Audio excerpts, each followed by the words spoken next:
Selamat pagi. Jadi sekarang materinya itu adalah tentang domestic violence ya, jadi kekerasan dalam rumah tangga.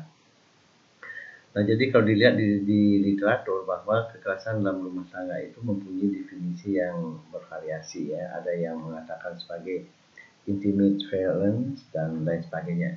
Jadi kalau di Indonesia itu dijadikan kekerasan dalam rumah tangga. Nah, jadi ini adalah bentuk-bentuk daripada kekerasan rumah tangga.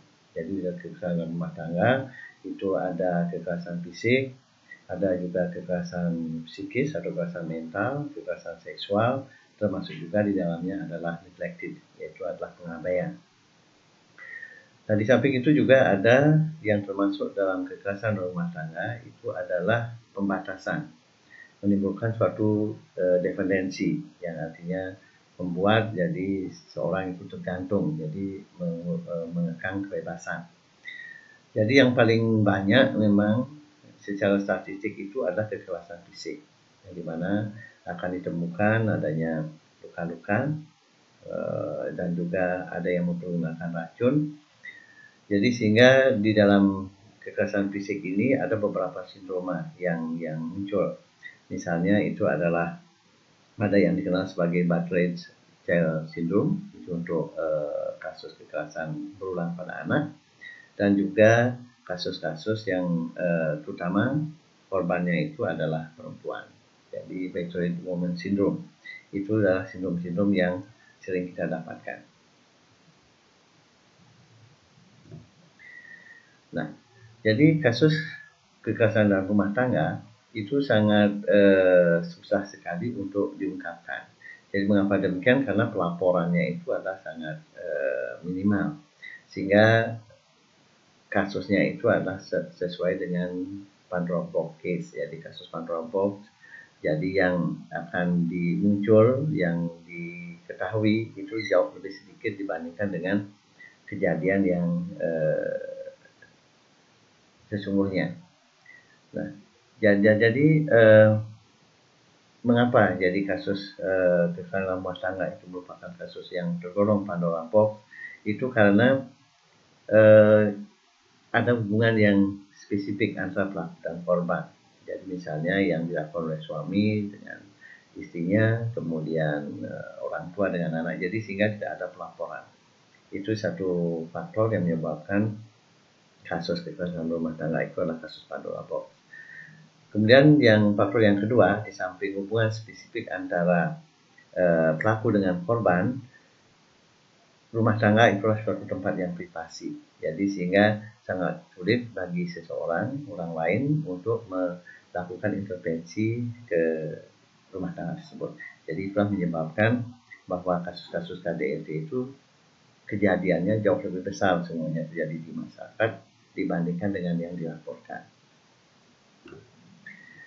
Nah, jadi kasus kekerasan dalam rumah tangga, jadi karena dia sulit untuk diungkap karena masalah pelaporan, maka akan terjadilah kekerasan yang berulang.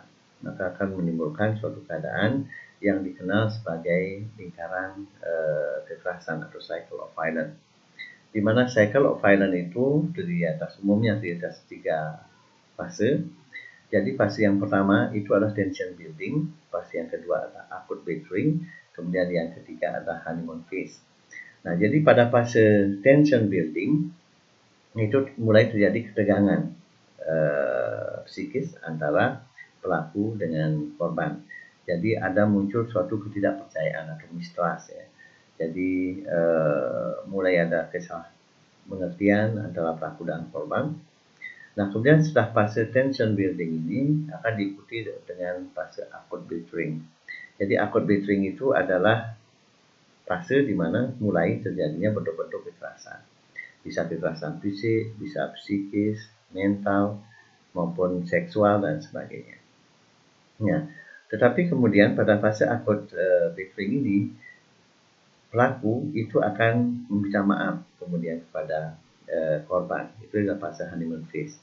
Inilah yang ditunggu-tunggu oleh korban, jadi sehingga akan muncullah suatu lingkaran kekerasan. Ya, Jadi mulai dari tension breathing, acute breathing, kemudian mulai lagi honeymoon phase, dan kemudian muncul lagi tension breathing. Itu jadi lingkarannya.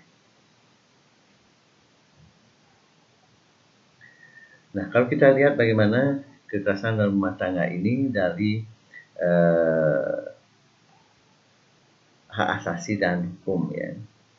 Jadi domestic violence, kalau sudah dilihat dari hak asasi bahwa kekerasan dalam rumah tangga yang umumnya korbannya itu adalah perempuan dan anak-anak, itu adalah kasus-kasus yang melanggar hak asasi, jadi human rights violation. Karena apa? Karena kekerasan dalam rumah tangga itu adalah merendahkan martabat, jadi human dignity. Jadi kasus-kasus yang muncul itu sebagian besar korbannya adalah perempuan, jadi sensitive gender ya. Nah, kemudian dari segi hukum, bahwa kekerasan dalam rumah tangga itu adalah tindak yang melawan hukum atau dikenal sebagai onrecht mati dekat, jadi yang melawan hukum. Sehingga banyak undang-undang yang mengaturnya, baik undang-undang yang umum maupun yang khusus. Yang umum itu dikenal sebagai lex generalis, jadi undang-undang kitab undang-undang hukum pidana. Jadi di hukum pidana itu dimasukkan ke dalam tindak pidana terhadap tubuh manusia. Untuk kekerasan fisiknya ataupun mungkin penelantaran, dan untuk kekerasan seksualnya itu adalah lex susila. Itu adalah dari undang-undang yang umum mengaturnya, yaitu kitab undang-undang hukum pidana, jadi lex generalis. Dan juga ada undang-undang yang khusus mengatur kekerasan terhadap perempuan dan anak. Jadi undang-undang perlindungan anak dan undang-undang penghapusan kekerasan dalam rumah tangga. Itu secara khusus. Nah, di dalam konsep hukum itu ada suatu adagium bahwa lex specialis derogat lex generalis, atau lex posteriori derogat lex anteriori, lex superiori derogat lex inferiori. Nah, jadi kalau seandainya ada undang-undang yang khusus, itu bisa menggantikan undang-undang yang lebih umum, atau undang-undang yang lebih belakang itu menggantikan yang lebih awal, dan yang lebih tinggi menggantikan yang lebih rendah. Nah, jadi sehubungan dengan kasus kekerasan perempuan dan anak yang merupakan bagian daripada domestic violence ini, jadi undang-undang perlindungan anak dan undang-undang penghapusan kekerasan dalam rumah tangga itu bisa menggantikan daripada undang-undang yang umum, yaitu kitab undang-undang hukum pidana. Nah, inilah definisi kekerasan terhadap perempuan. Jadi kalau kita baca bahwa kekerasan terhadap perempuan itu adalah setiap tindakan berdasarkan perbedaan jenis kelamin yang berakibat atau mungkin berakibat kesengsaraan atau penderitaan perempuan secara fisik, seksual, atau psikologis, termasuk ancaman tindakan tertentu, pemaksaan atau perampasan kemerdekaan secara sewenang-wenang, baik yang terjadi di depan umum atau di dalam kehidupan pribadi. Nah, kalau kita lihat definisi daripada kekerasan terhadap perempuan ini, jadi kekerasan perempuan yang termasuk kekerasan dalam rumah tangga itu menjadi bagian daripada kekerasan terhadap perempuan. Jadi maksudnya di sini kekerasan di depan umum itu adalah yang bukan KDRT, sedangkan dalam kehidupan pribadi itu adalah yang KDRT. Nah, jadi kita lihat di sini bahwa yang dimaksud kekerasan terhadap perempuan itu adalah setiap tindakan berdasarkan perbedaan jenis kelamin, jadi sensitive gender, yang akibatnya kesengsaraan dan penderitaan perempuan. Jadi bentuk-bentuk kekerasannya itu kita lihat ada kekerasan fisik, kekerasan seksual, kemudian psikologis, termasuk juga ancaman tindakan tertentu, pemaksaan atau mungkin perampasan kemerdekaan. Jadi perampasan kemerdekaan ini adalah menimbulkan dependensi, jadi ketergantungan jadi perempuan. Mungkin perempuan dikekang, tidak boleh bekerja, jadi sehingga akan tergantung selalu pada suaminya. Nah, ini definisi kekerasan terhadap perempuan. Nah, ini kekerasan terhadap anak. Jadi kalau kita baca definisi kekerasan terhadap anak itu adalah semua bentuk perlakuan yang menyakitkan, baik secara fisik ataupun emosional, penyalahgunaan seksual, kelalaian, eksploitasi komersial, atau eksploitasi lain yang mengakibatkan cedera atau kerugian nyata atau potensi terhadap kesehatan anak, kelangsungan hidup, tumbuh kembang anak, atau martabat anak yang dilakukan dalam konteks hubungan tanggung jawab, kepercayaan, atau kekuasaan. Nah, jadi kalau kita lihat lagi secara lebih mendetail bahwa bentuk-bentuk kekerasan pada anak itu adalah sama. Jadi ada kekerasan fisik, emosional, sexual abuse, jadi penyalahgunaan seksual, kelalaian atau neglect, eksploitasi komersial atau eksploitasi lain. Nah, itu jadi bentuk-bentuknya sama, tetapi yang perlu diperhatikan bahwa akibatnya jadi mengakibatkan cedera atau kerugian nyata ataupun yang potensial. Jadi yang potensial saja itu juga sudah termasuk kekerasan terhadap anak. Jadi artinya bahwa akibat daripada kekerasan terhadap anak itu bisa nyata kita lihat akibatnya, ataupun mungkin yang potensial. Ya, jadi yang potensial itu jadi belum kita lihat akibatnya, tetapi itu juga termasuk di dalam akibat kekerasan terhadap anak. Nah, jadi kerugian yang muncul atau potensi kerugian yang akan muncul terhadap kesehatan anak juga termasuk kelangsungan hidup, tumbuh kembang anak, martabat anak. Nah, sekarang pelakuannya itu mungkin dalam konteks hubungan tanggung jawab. Jadi hubungan tanggung jawab ini misalnya adalah orang tua terhadap anaknya, atau mungkin kekuasaan oleh jadi institusi yang berkuasa ya. Jadi umumnya biasanya oleh pemerintah. Jadi misalnya adanya genosida dan sebagainya. Nah, ini adalah definisi kekerasan terhadap anak. Nah, sekarang dari pandangan aspek mediko-legal ya. Jadi bagaimana seorang dokter semuanya ya terhadap kasus-kasus kekerasan perempuan dan anak. Nah, jadi di pasal 21 di Undang-Undang Perlindungan Anak dan juga pasal 40 itu sudah dijelaskan bahwa tenaga kesehatan pada pasal 21, tenaga kesehatan itu mempunyai kewajiban untuk memeriksa korban ataupun pasien sesuai dengan standar profesi. Ada standarnya. Kemudian yang kedua adalah membuat laporan tertulis dan visum et repertum. Itu jadi kewajiban daripada tenaga kesehatan. Jadi memeriksa, kemudian membuat laporan. Laporan ini bisa laporan tertulis dalam bentuk surat keterangan medis maupun visum et repertum. Jadi tergantung yang meminta surat keterangan tersebut. Kemudian ayat 2 daripada pasal 21 itu menyatakan bahwa pelayanan terhadap korban ini bisa di sarana pemerintah, jadi di rumah sakit pemerintah daerah atau mungkin di masyarakat. Kalau yang di masyarakat itu ada di praktek swasta maupun rumah sakit swasta, sehingga dimanapun tenaga kesehatan itu bekerja itu mempunyai kewajiban jadi untuk memeriksa dan kemudian membuat laporan. Nah, jadi ini bukan suatu kewajiban yang sudah diundang-undangkan, itu dikenal sebagai third basis duty. Jadi kewajiban yang sudah diundang-undangkan itu jadi harus dilakukan. Kemudian pada pasal 40 daripada Undang-Undang Perlindungan Anak ayat 1, tenaga kesehatan wajib memeriksa sesuai dengan standar profesi. Jadi kita harus sebagai dokter ibu memeriksa sesuai dengan standar profesi. Dan ayat 2 itu kalau seandainya korban memerlukan perawatan itu harus dirawat di rumah sakit untuk pemulihannya, dan bila perlu kalau memerlukan rehabilitasi untuk rehabilitasi, baik rehabilitasi fisik maupun mental. Nah, jadi inilah jadi apa tanggung jawab kita sebagai dokter sehubungan dengan kekerasan perempuan dan anak.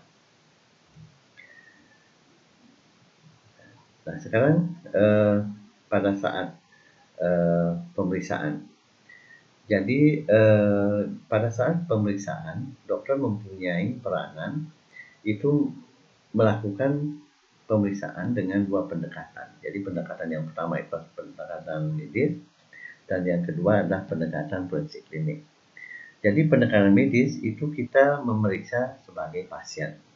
Jadi sebagai pasien orang ini kita periksa, dan kalau memerlukan pengobatan diobati, dan kalau memerlukan perawatan medis kita berikan perawatan. Itu adalah pendekatan medis. Artinya bahwa orang yang kita periksa itu sebagai pasien. Nah, pendekatan yang kedua dari seorang dokter, jadi yang diperiksa itu juga korban. Nah, jadi pendekatan yang digunakan itu adalah pendekatan kedokteran forensik klinik. Nah, jadi sebagai korban, jadi kita harus mengingat bahwa dokter itu mempunyai kewajiban hukum seperti yang sudah dijelaskan pada slide sebelumnya. Jadi kewajiban yang sudah diundang-undangkan, di mana kewajiban tersebut muncul dalam konsep di hukum dimanapun, itu adalah balancing public interest concept. Itu artinya bahwa untuk kepentingan umum, jadi kepentingan pribadi itu harus disampaikan. Jadi balancing public interest concept itu menunjukkan bahwa seorang dokter itu harus melakukan pemeriksaan, merupakan suatu obligasi. Sehingga ada sanksi pidana kalau memang seorang dokter tidak melakukan pemeriksaan ataupun memberikan pelayanan kepada korban. Nah, disinilah dalam pendekatan forensik klinik ini berbeda dengan pendekatan medis. Kalau pendekatan medis itu kan memberikan pengobatan, kemudian perawatan. Tetapi dalam pendekatan forensik klinik itu adalah membantu pembuktian hukum, jadi legal proofing. Jadi akan mengumpulkan bukti-bukti medis yang ada pada korban. Jadi bukti-bukti medis itu adalah bukti yang ada pada tubuh korban atau mungkin bukti yang bersumber daripada tubuh korban yang dikenal sebagai bukti biologis, yang misalnya darah, ada rambut dan sebagainya. Nah, kemudian kalau dalam pendekatan medis yang akan diberikan itu adalah berupa pengobatan. Sedangkan kalau dalam pendekatan forensik klinik itu adalah membuat sertifikasi medis, baik dalam bentuk surat keterangan medis maupun visum et repertum atau dikenal sebagai medical legal report. Jadi tergantung yang meminta. Jadi kalau yang meminta itu adalah pasiennya, itu adalah dibuatkan surat keterangan medis. Tapi kalau seandainya diminta oleh penyidik karena sudah menjadi korban sesuai dengan prosedur medical legalnya, maka akan dibuatkan visum et repertum untuk kekerasan ini. Nah, jadi bagaimana konsep daripada pelayanan terhadap korban? Jadi konsepnya adalah bahwa tenaga kesehatan itu adalah memenuhi kebutuhan daripada korban. Di mana ketika korban masuk ke rumah sakit mempunyai 3 kebutuhan. Jadi yang pertama adalah kebutuhan medis, yang kedua adalah kebutuhan psikososial, dan yang ketiga adalah kebutuhan medical legal. Jadi kebutuhan medis itu adalah kebutuhan yang menyangkut kesehatan kepada korban. Jadi kalau ada misalnya luka itu diobati, kalau mungkin ada suatu tekanan mental, ada sindrom, mungkin yang Bardet-Biedl syndrome atau post-traumatic syndrome, jadi ada kelainan mental yang muncul itu harus ditangani. Nah, kemudian kalau kebutuhan psikososialnya ini adalah kebutuhan yang berhubungan dengan mental. Jadi memang sudah mentalnya sakit menjadi kebutuhan medis. Jadi seperti yang tadi diberikan pengobatan terhadap mentalnya. Tetapi psikososial yang lain itu adalah membangun keadaan psikis daripada korban sehingga memerlukan mungkin pendekatan-pendekatan untuk ke rumah dan sebagainya. Jadi psikososial ini semuanya adalah untuk memutus rantai daripada kekerasan. Jadi untuk menghilangkan, untuk memutus cycle of violence-nya. Nah, sedangkan yang ketiga itu adalah kebutuhan medical legal. Jadi kebutuhan medical legal ini adalah kebutuhan yang harus dipenuhi sehubungan dengan pembuktian hukumnya, dan tidak di forensik ini mempunyai peranan yang penting. Jadi kebutuhan medical legal itulah kebutuhan untuk membuktikan kasus tersebut untuk di pengadilan.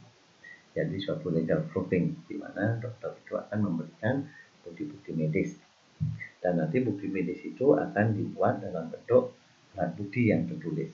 Alat bukti yang tertulis itu adalah visum et repertum salah satunya. Nah, jadi bukti-bukti medis itu bisa berupa barang bukti. Inilah perbedaan antara barang bukti dengan alat bukti. Jadi barang bukti ini adalah benda yang akan dijadikan bukti, misalnya ada luka-luka, kemudian ada rambut, nah itulah barang bukti. Sedangkan kalau sudah dibuat dalam yang tertulis, yang dalam bentuk keterangan, nah itu namanya alat bukti yang sah. Jadi alat bukti itu beda barang bukti dan alat bukti. Nah, jadi kita kembali lagi bahwa yang perlu kita tekankan bahwa korban itu mempunyai 3 kebutuhan. Jadi ada kebutuhan medis, kebutuhan psikososial, dan kebutuhan mediko-legal. Nah, ini untuk kebutuhan medisnya. Ini WHO sudah memberikan apakah yang menjadi kebutuhan medis daripada korban. Ini hak-hak daripada korban. Jadi hak kesehatan daripada korban yang pertama itu mendapatkan pemeriksaan fisik. Sehingga jadi kita harus mempunyai kompetensi dan standar bagaimana melakukan pemeriksaan fisik terhadap korban. Yang kedua adalah pengobatan pada luka-luka yang ada. Jadi luka-luka fisik, baik luka-luka eksternal maupun luka-luka internalnya. Jadi bisa saja kekerasan itu sampai ke internal. Nah, di samping fisik juga psikisnya. Jadi ada treatment terhadap psychological distress, akut psychological distress. Jadi ini merupakan suatu intervensi krisis. Jadi kalau memang ada kelainan mental yang muncul akut ataupun terjadi pada korban, nah itu harus ditangani. Kemudian yang keempat itu adalah khusus untuk kekerasan seksual, hak daripada korban itu mendapatkan pengobatan dan pencegahan kalau memang kemungkinan ada penyakit luar seksual. Jadi kalau ada penyakitnya diobati ataupun mungkin dicegah. Termasuk juga di dalamnya adalah pencegahan terhadap HIV sekarang. Yang selanjutnya bahwa hak daripada korban itu adalah kesehatan reproduksi, itu harus kita pertimbangkan. Jadi terutama kasus-kasus kekerasan seksual. Jadi 6 hak-hak kesehatan yang dimiliki oleh korban sehubungan dengan kekerasan yang dialami. Nah, jadi bagaimana manajemennya dalam menangani kasus kekerasannya? Tadi kita sudah tahu bahwa kekerasan terhadap perempuan dan anak yang merupakan bagian daripada kekerasan rumah tangga itu adalah tujuannya adalah untuk memenuhi kebutuhan korban.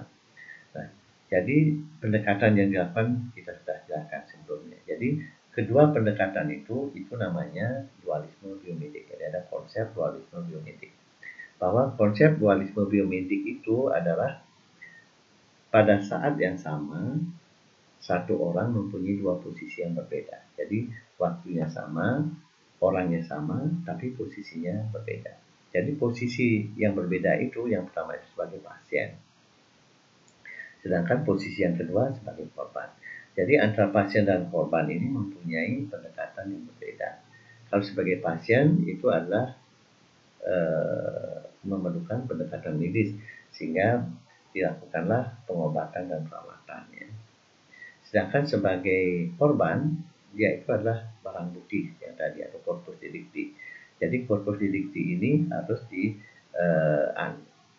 ditangani itu sesuai dengan pendekatan kedokteran forensik klinik, clinical forensic medicine. Jadi barang-barang bukti ini, bukti-bukti medis itu dikumpulkan yang merupakan barang bukti dan kemudian nanti akan diubah menjadi alat bukti yang sah di pengadilan atau yang dikenal sebagai trial admissible. Salah satunya yang sah di pengadilan itu adalah surat keterangan ahli, jadi dalam bentuk visum et repertum. Nah, sehingga penanganan sebagai korban itu harus sesuai dengan prosedur mediko-legal. Jadi prosedur mediko-legal itu adalah suatu prosedur atau tata laksana bagaimana aplikasi ilmu dan teknologi medis untuk kepentingan hukum. Jadi dalam prosedur mediko-legalnya itu harus ada surat permintaan resmi dari penyidik yang berwenang. Jadi visum et repertum sebagai salah satu alat bukti yang sah di pengadilan, trial admissible, itu harus ada surat permintaan visum sebelumnya. Jadi kalau tidak ada surat permintaan visum itu tidak sah, jadi visum et repertum itu tidak bisa dibuat. Nah, jadi permintaan itu pun ada mungkin ada syarat-syaratnya. Nah, itu mungkin nanti khusus nanti di mediko-legal akan dibicarakan lebih lanjut. Nah, yang jelas bahwa sebagai korban orang ini harus dilaksanakan sesuai dengan kedokteran forensik klinik. Nah, sekarang kita memfokuskan tentang pembuktian, ya, bagaimana kita membuktikan kasus-kasus kekerasan terhadap perempuan dan anak yang termasuk kekerasan rumah tangga. Nah, jadi kita lihat dulu, jadi dalam proses pembuktian hukum itu memerlukan dua bukti. Jadi ada dua bukti. Yang pertama adalah bukti langsung, jadi direct evidence. Jadi bukti yang langsung membuktikan. Itu biasanya adalah bukti-bukti yang disampaikan oleh saksi. Atau mungkin pada kasus-kasus di mana orang itu mungkin tertangkap tangan. Misalnya ketika orang itu mencuri, kemudian ya dipegang tangannya, nah itu jadi itu direct evidence, bukti yang langsung. Nah, yang kedua ada bukti sirkumstansial. Yang dimaksud dengan bukti sirkumstansial itu adalah suatu rangkaian-rangkaian bukti, di mana bukti-bukti itu harus dikumpulkan dulu, kemudian disusun, dianalisa, baru menjadi bukti yang itu. Jadi buktinya dikumpulkan, dirangkaikan, dianalisa, itu baru menjadi bukti yang itu, namanya bukti sirkumstansial. Jadi bukti-bukti medis yang ada pada korban itu salah satunya adalah bukti sirkumstansial. Jadi sehingga seorang dokter memiliki kewajiban untuk mengumpulkan bukti itu seteliti mungkin. Dikumpulkan semuanya, kemudian dianalisa, nah jadi baru akan bisa memberikan suatu bukti yang akan diajukan ke pengadilan. Ya.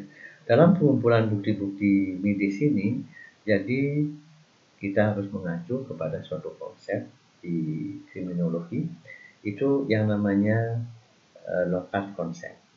Di mana yang dimaksud dengan Locard konsep itu adalah bahwa semua kontak pasti akan meninggalkan jejak. Jadi every contact leaves a trace. Ya. Jadi di dalam tindak pidana apapun itu pasti akan ada kontak antara yang suspek, jadi orang yang tersangka pelaku, kemudian korban, kontak dengan senjata yang dipergunakan, dan juga kontak dengan scene-nya, dengan TKP-nya. Nah, jadi semua komponen-komponen yang kontak ini itu membentuk suatu bentuk yang segitiga, sehingga dikenal sebagai triad of evidence, jadi segitiga barang bukti. Nah, jadi kontak antara tersangka, kontak antara korban dengan benda penyebab, dan juga TKP-nya itu ada bentuk segitiga, jadi sehingga sebagai segitiga barang bukti. Nah, yang menjadi sentral di sini, jadi kita lihat di slide-nya bahwa yang menjadi sentral itu adalah korban, sehingga korban ini harus benar-benar seteliti mungkin tidak percaya, karena korban ini banyak sekali akan memberikan informasi kejadian yang terjadi. Jadi ini pun juga sudah diadopsi oleh kriminal-kriminal, jadi banyak sekali korban itu dimanipulasi. Misalnya seperti Angelin, ya, korban itu dikubur sampai busuk, maunya biar hilang, jadi korban itu dihilangkan. Atau mungkin korban itu dimutilasi dan sebagainya. Nah, itu yang menunjukkan bahwa korban ini mempunyai peran penting dalam proses pembuktian. Sehingga kita sebagai dokter untuk memeriksa korban, kita harus berusaha sedikit mungkin agar jangan sampai ada bukti-bukti yang hilang. Nah, kita kembali ke konsep Locard, every contact leaves a trace, setiap kontak pasti akan ada jejak. Jadi kontak-kontak itu akan menunjukkan apa jejaknya. Jadi mungkin saja akan menimbulkan luka-luka pada kekerasan fisik, luka-luka eksternal maupun luka-luka organ-organ dalam. Atau mungkin akan menimbulkan tanda-tanda keracunan pada kontaknya. Kalau untuk kekerasan seksual misalnya, jadi kontak yang akan muncul itu juga penetrasi. Jadi maksudnya benda tumpul ke genitalia maupun anus. Atau mungkin tanda ejakulasi itu menunjukkan bukti kontak. Jadi ejakulasi itu adalah bukti biologis. Kalau misalnya orang itu mengalami neglect, penelantaran, maka akan menimbulkan bukti-bukti mungkin tumbuh kembang yang tidak baik pada si anak. Nah, kemudian bukti kontak yang lain yang mungkin lebih susah untuk dibuktikan itu adalah kelainan mental yang muncul dari kekerasan. Jadi banyak sekali kasus kekerasan anak terutama yang akan menimbulkan kelainan mental.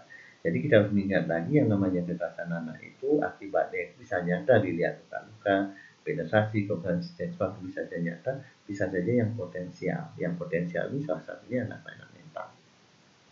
Ya.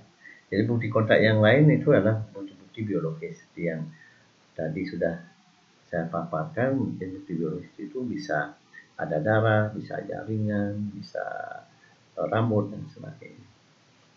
Nah, ini adalah dasar-dasar pembuktiannya. Ya. Jadi ini adalah prinsip pemeriksaannya. Yang pertama, seperti pemeriksaan yang lain harus ada informed consent ya. Kalau anak itu mungkin dengan proxy consentnya, ya dengan orang tuanya, atau mungkin yang mengantar ya. Kemudian yang kedua dilakukanlah pengalihan informasi. Jadi ini suatu hal yang penting karena dari informasi yang dikumpulkan itu bisa sudah mengarahkan kemana kejadian yang sesungguhnya. Kemudian yang selanjutnya adalah pemeriksaan fisik. Jadi baik umum maupun di tempat yang khusus. Yang khusus itu mungkin ada luka-luka atau mungkin pemeriksaan khusus lokal yang ada di genitalia atau di lubang alam yang lain.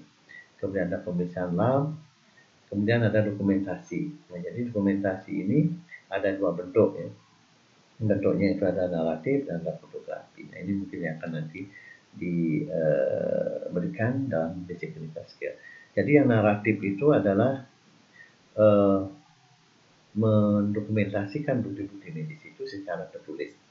Jadi khususnya luka-luka, jadi bukti medis ini deskripsikan, didokumentasikan secara tertulis. Itu ada nomenklaturnya, jadi ada susunannya. Jadi mungkin yang pertama kali lokasi dulu dan seterusnya. Jadi mungkin nanti dokter Tuti akan menjelaskan. Dan juga fotografi, jadi bagaimana fotografi forensik itu ada dokumentasi yang berupa foto. Dan selanjutnya yang terakhir baru membuat visum et repertum atau surat keterangan medis sesuai dengan prosedurnya. Jadi kalau yang diminta oleh polisi itu adalah visum et repertum, kalau yang selain polisi itu adalah berupa surat keterangan medis. Nah, ini untuk yang child abuse, untuk kekerasan pada anak, ini ada suatu standar yang sudah disampaikan oleh WHO. Ada 9 standar. Jadi yang pertama itu adalah pengalihan informasi. Jadi hal yang paling penting dalam pengalihan informasi ini adalah ketidaksesuaian antara luka dengan riwayat yang disampaikan. Sebagai contoh yang disampaikan oleh WHO itu adalah ada seorang ayah yang membawa bayinya yang baru berumur 6 bulan, itu ada cigarette burn di telapak kakinya. Jadi ada bekas sundutan rokok di telapak kaki. Dalam anamnesis dikatakan bahwa si anak oleh ayahnya bahwa tidak sengaja dia itu menginjak rokok. Jadi jelas sudah tidak ada kesesuaian antara luka yang dialami oleh anak ini dengan riwayat yang disampaikan oleh ayahnya. Jadi karena anak yang 6 bulan belum bisa jalan, tak mungkin dia akan menginjak seperti itu. Jadi yang ditekankan itu carilah luka-luka yang non aksidental, yang tidak sesuai dengan riwayat yang disampaikan. Kemudian yang kedua adalah pemeriksaan fisik. Jadi pemeriksaan fisik ini karena kekerasan pada anak itu biasanya lokasinya di tempat-tempat yang tersembunyi. Jadi di occult area, sehingga jadi pada pemeriksaan itu anak itu harus ditelanjangi, jadi telanjang semuanya. Kemudian pemeriksaan laboratorium sesuai dengan indikasi. Sudah termasuk di dalamnya itu adalah kalau memang dicurigai adanya trauma pada abdomen, jadi yang paling berisiko itu adalah pankreas. Jadi sehingga ada pemeriksaan amilase. Jadi kalau saya meningkat, nah itu kemungkinan ada trauma pada pankreas. Kemudian yang selanjutnya adalah pemeriksaan radiologi. Jadi pemeriksaan radiologi pada kasus child abuse itu berupa bone survey. Jadi artinya bahwa dari ujung rambut sampai ujung kakinya, dari kepala ke kaki itu harus di ronsen. Itu untuk mengetahui apakah ada faktor-faktor. Ya. Karena sangat susah membedakan fraktur, terutama di metafisik dengan garis pertumbuhan. Jadi yang khas nanti pada radiologi kalau memang ada spiral fraktur atau mungkin fraktur yang komplit kombinatif. Jadi yang khas sekali itu adalah fraktur spiral. Jadi karena fraktur spiral ini karena anggota gerak anak itu masih bisa dipelintir dan mudah dipelintir sehingga jadinya membentuk spiral faktor. Langkah yang kelima itu adalah dokumentasi dan reporting. Ya, dan dokumentasi itu ada dua, ada naratif, ada yang fotografi, dan reporting itu akan membuat surat keterangan maupun visum Yang keenam itu adalah survei hematologi. Itu karena luka-luka yang terjadi sebagian besar itu adalah luka memar. Jadi kita harus membedakan pada anak ini apakah memang luka memar itu karena trauma atau mungkin karena gangguan hormon. Selanjutnya yang bertuju itu pemeriksaan saudara daripada korban. Jadi karena dikatakan bahwa kekerasan terhadap anak itu tidak ada fenomena Cinderella. Jadi kalau Cinderella itu tidak disayang, saudara tidak disayang, tapi kalau pada kekerasan anak itu semuanya tidak disayang, sehingga saudaranya juga tidak harus lihat. Jadi apakah ada kekerasan atau tidak. Dan yang 8 dan 9 itu adalah screening. Jadi screening yang dilakukan screening tumbuh kembang. Jadi karena kekerasan pada anak itu akan sering sekali disertai dengan gangguan tumbuh kembang dan juga gangguan kejiwaan. Ya. Jadi pada prinsipnya untuk kekerasan anak ini itu ada yang dikenal dengan istilah the best interest of the child. Jadi segala sesuatu itu dilakukan sebaik-baiknya untuk kepentingan anak. Nah, sekarang muncul pertanyaan, jadi bagaimana kalau anak itu yang melakukan tindak kejahatan? Misalnya pada waktu ini ada seorang anak 15 tahun membunuh jadi tetangganya yang berumur 5 tahun. Nah, jadi kalau seandainya tidak ada yang usaha yang bisa dilakukan lagi baru hukuman. Jadi lakukanlah tindakan-tindakan yang maksimal untuk mengembalikan si anak. Kalau memang tidak ada tindakan tersebut lagi akan bermanfaat, baru dilakukan pidana hukuman. Itu dikenal sebagai ultimum remedium. Ya, ini jadi apa yang saya jelaskan tadi ini adalah ulasannya. Jadi untuk ya bukti-bukti fisik yang ada. Jadi yang pertama itu adalah penggalian informasi. Yang diutamakan dulu dicari adalah inkonsistensi antara trauma dengan riwayat yang disampaikan yang tadi. Nah, kemudian ada privasi setting. Jadi yang dimaksud dengan privasi setting itu karena sering sekali bahwa yang mengantar ke rumah sakit itu adalah pelakunya. Jadi syarat daripada privasi setting itu kalau anak yang menjadi korban itu sudah berumur di atas daripada 3 tahun. Yang dimaksud dengan privasi setting di sini adalah anak itu yang di anamnesis dulu itu adalah yang mengantar. Tapi kemudian ayah atau siapapun yang mengantar ini disuruh keluar dan kita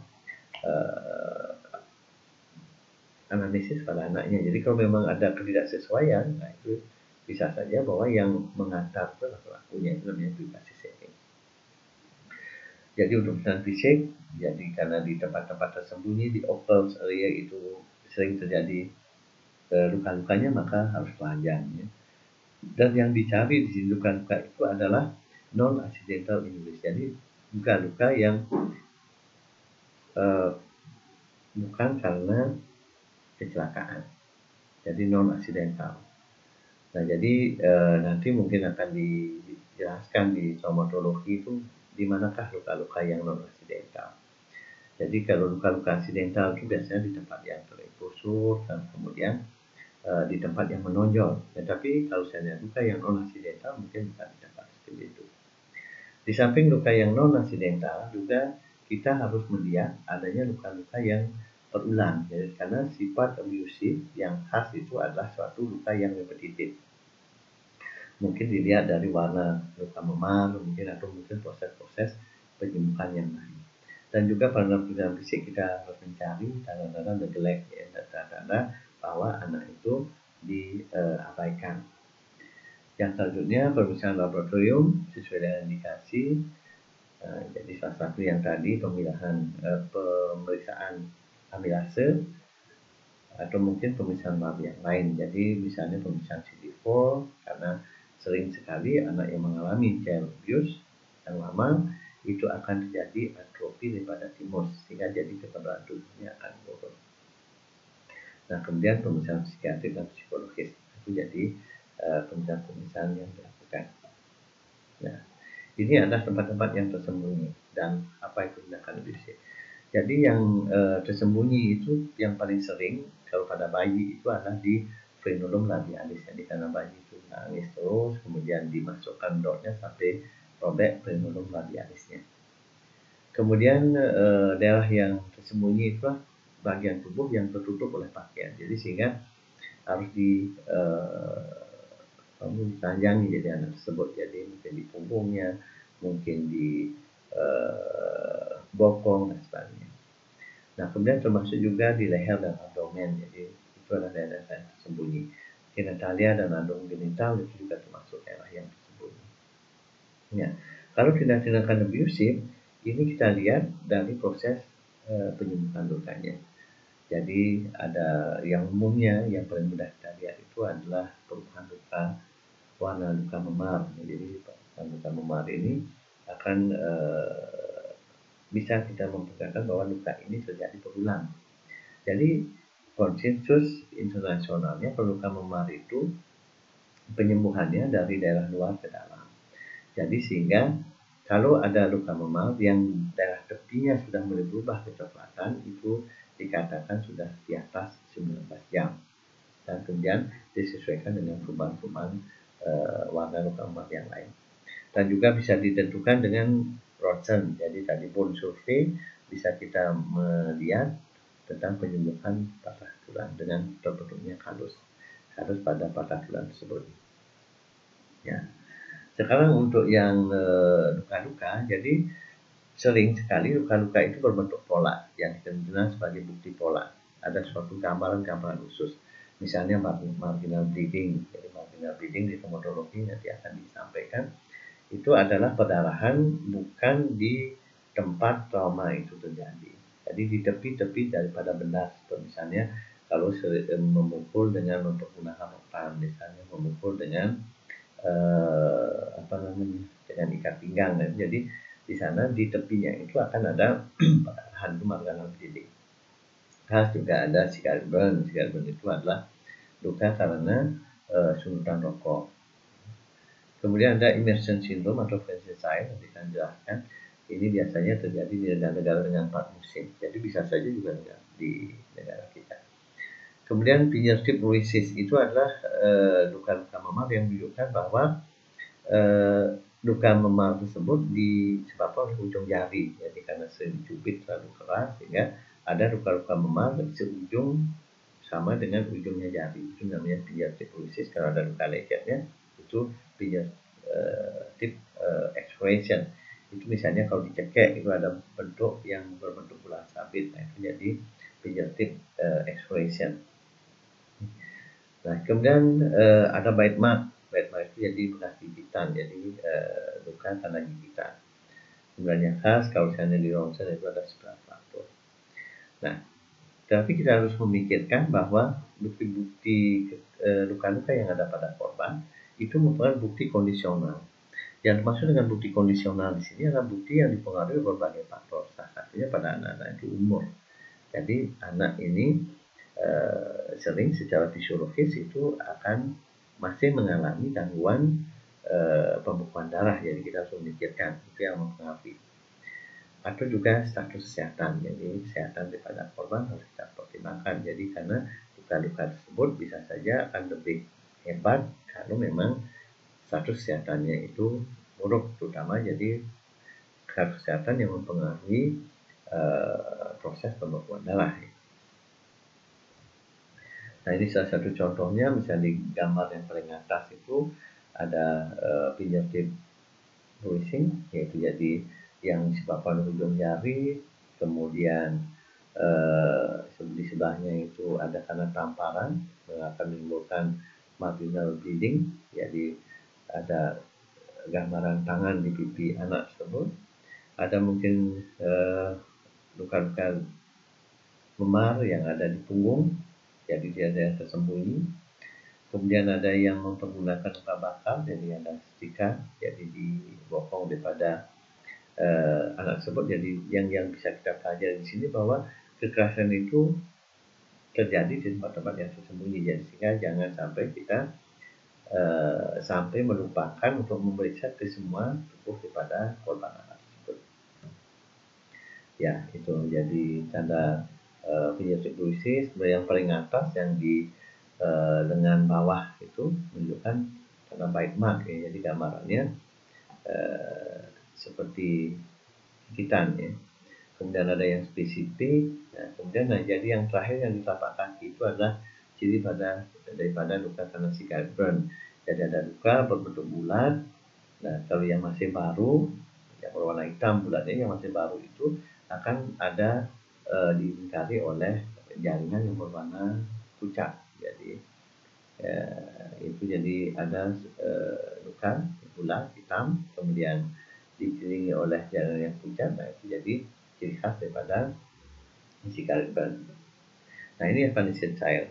Jadi Vanessa Child ini adalah luka-luka yang berpola karena anak ini dihukum. Jadi biasanya terjadi di negara-negara dingin ataupun juga bisa di daerah yang tropis karena anak tersebut tidak mau mandi ya sebagai hukumannya, maka dimasukkan ke dalam bak mandi dan diisi air hangat dan kemudian muncullah jadi luka bakar scalding seperti itu. Jadi yang polanya itu ada di bokong, kemudian ada juga di tumit. Nah, jadi gambarannya seperti itu. Ini adalah Vanessa Child atau immersion syndrome. Ya. Nah, ini jadi tanda-tanda luka-luka yang berulang. Nah, jadi kembali saya mengingatkan bahwa untuk kekerasan anak itu ada nyata gangguan kesehatan yang muncul atau luka-luka, ada yang potensial. Nah, ini yang potensial. Jadi pada kekerasan anak itu sering terjadi asfiksia yang berulang.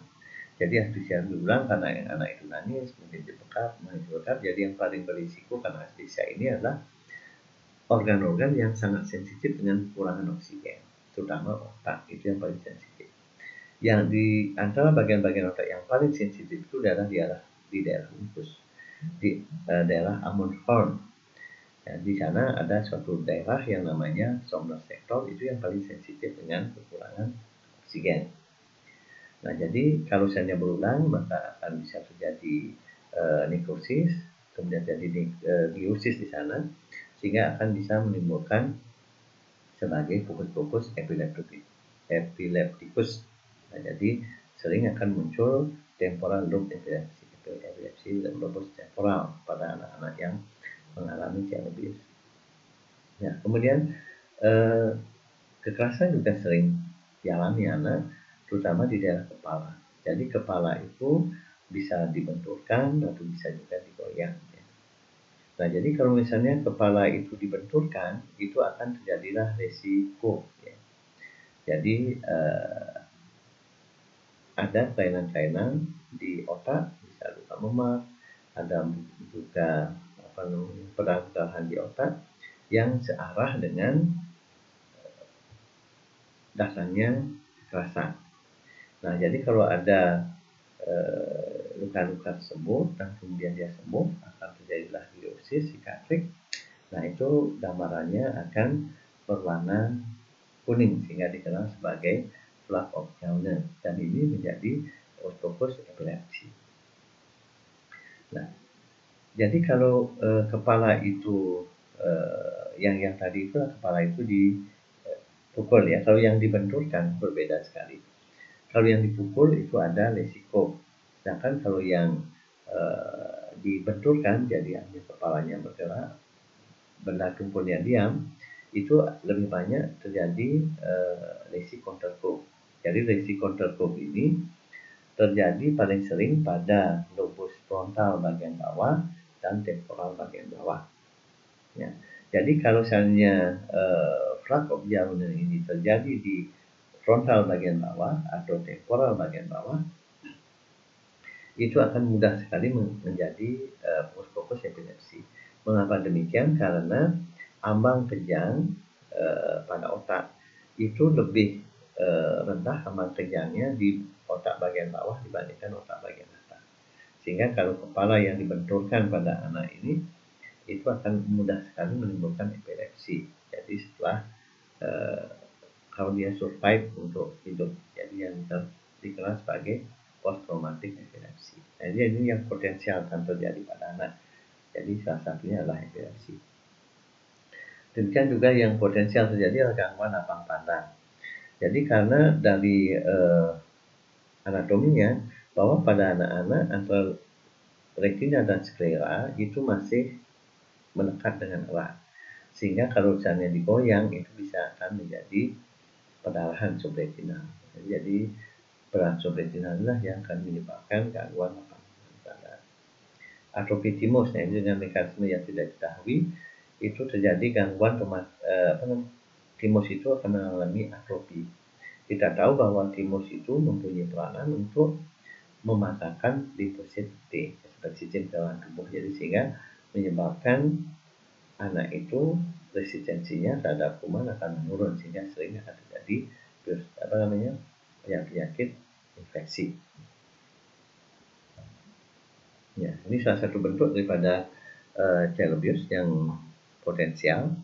Itu adalah second baby syndrome. Jadi kalau seandainya bayi itu digoyang anterior posterior, ini bukan trauma tidak langsung.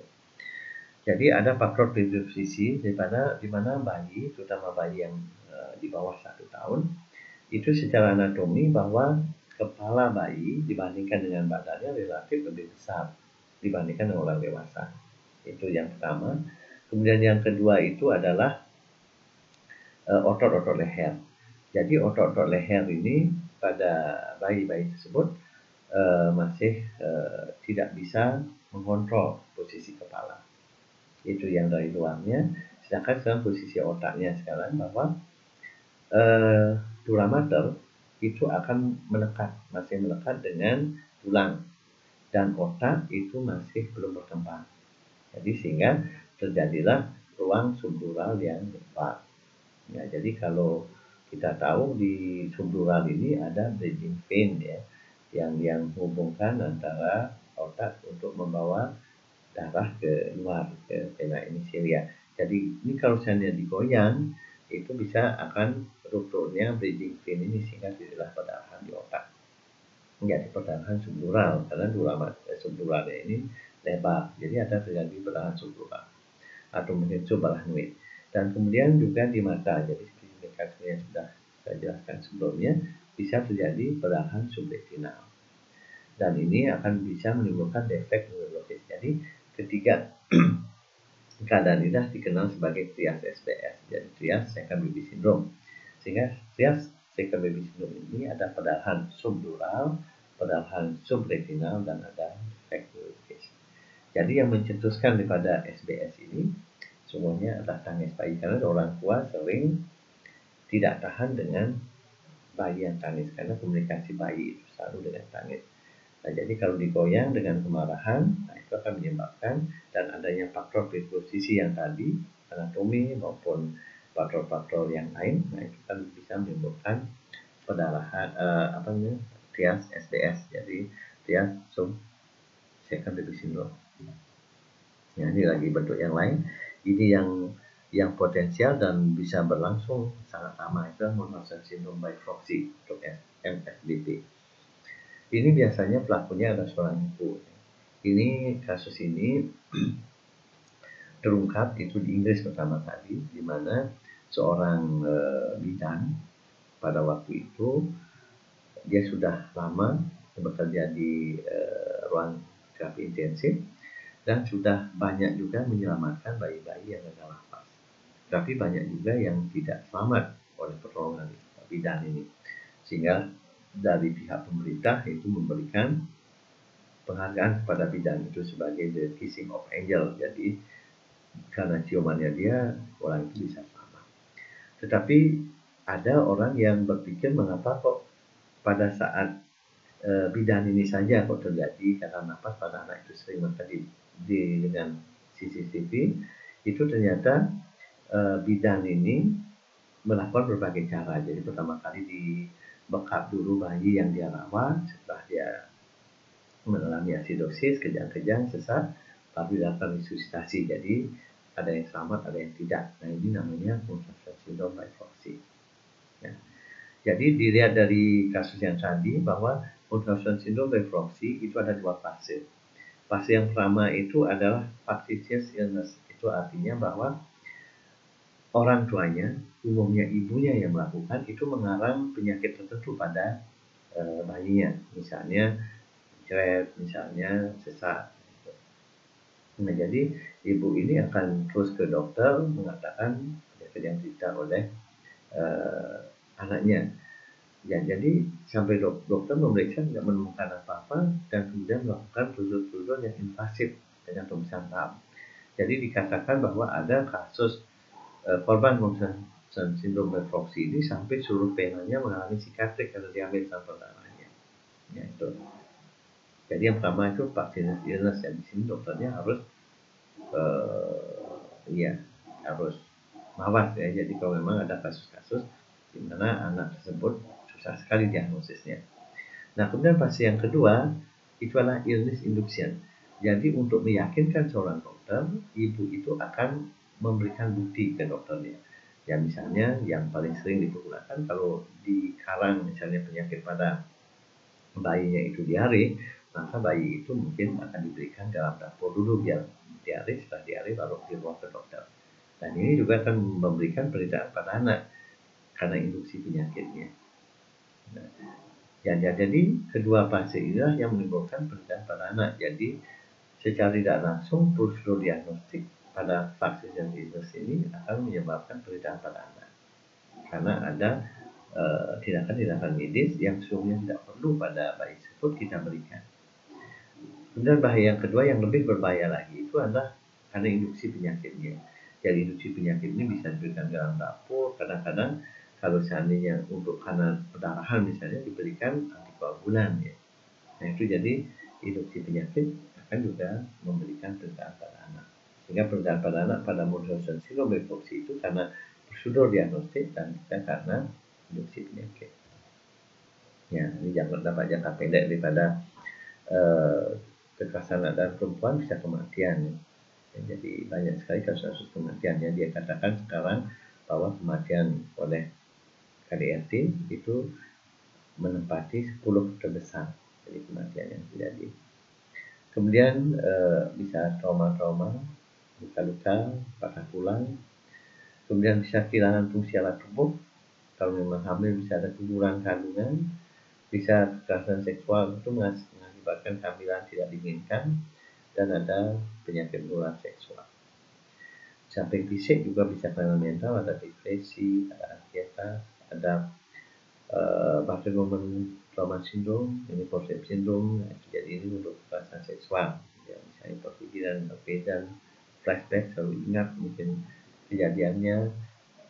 Estrangement itu adalah merasa diri asing, kotor dan lainnya. Depresi, avoidance itu adalah menolak untuk mengingat kejadiannya. Lainnya itu adalah posesif syndrome. Nah, yang jangka panjang, jangka pendek, yang kadang bisa kecacatan ya, dan kelainan mental. Mental itu adalah post-traumatic stress disorder, jadi ini menjadi psikiatri dan diagnostika. Dan ada juga invalidisme kronis. Jadi yang dimaksud dengan invalidisme kronis itu adalah efek mental daripada kekerasan anak yang lama. Jadi anak itu akan merasa dirinya hal yang pantas untuk menjadi objek kekerasan. Jadi tidak menganggap kekerasan itu kekerasan lagi. Jadi sehingga anak itu semuanya menjadi aktif ikut di kekerasan tersebut. Itu invalidisme kronis. Ya, hanya sekian kuliahnya.